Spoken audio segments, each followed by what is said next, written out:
he got fucking gonna buy 40s, you know. And he was like, all right, bet, you know. And he hung out with us. He stayed at Ollie's house, you know, like for those 3 days, every day after, before work and after work, we would hang out with him and he would show us how to do certain shit. And it was just fucking ironic. Like, I mean, you know, this is one of many famous people that I've met, and I've told you stories and I got pictures and whatnot. So hanging out with him, you know, and I tried to introduce him at the fair. Like, I was like, hey, this guy's from the Harmon Breakers. So the next day, early, we went to Harmon Street, and he was there, and he was doing it, and people like bugging out there, bringing out like cameras, like the old-fashioned, you know? Yeah. So they took pictures and whatnot, and, you know, if anybody that watches my show that was part of the Harmon Breakers or, you know, remembers me, dude, reach out to me on the Moodlounge show. I'd love to have that picture, okay? But, yeah, so we met Robert Taylor, a.k.a. Lee, from Rocksteady Crew. So I wanted to throw that story in because, you know, it just, you know, I'm stuck in the 80s, stuck in the 90s. Those were just some really fast unraveling times.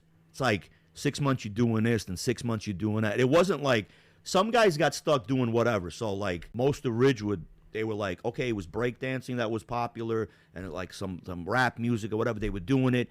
And then all of a sudden when that cuisine thing took off, where the Italians were all like, hey, with the duck ass haircut, the DAs. And Call it a duck ass haircut. I'll tell you why they called it a duck ass, because it's a DA. You push it back, right, and, you know, you comb it back, and you got to blow dry it. And then in the back, the way you comb it, it goes like this, and it looked like a duck's ass, bro. So that's why it's called a DA, a duck's ass. Right?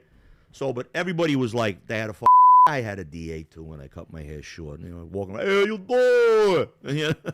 1 minute I was like, yeah, rock on, dude. And the next minute I'm like, hey, there's a dish. You know, like, but yeah, so that was my story from the fucking street. It wasn't a long, blurted out story. Last week we talked about the clone cell phones. It didn't take off so much on YouTube as it did on fucking TikTok. I posted up that short, and oh my God, in 3 days I got 10,000 hits. 10,000 may not mean a lot to, you know, certain people out there, but it means a lot to me because that's 10,000 people that have never heard our show, and they loved it. I mean, I got such great feedback. People were like, "Oh my God, we used to do Ericsson's. Oh my God, I used to work in a cell store, and we'd be like selling the numbers." And I'm like, "Yeah, but all those people that were doing it, they weren't doing it for ever. They were doing it for a little bit of time. They made their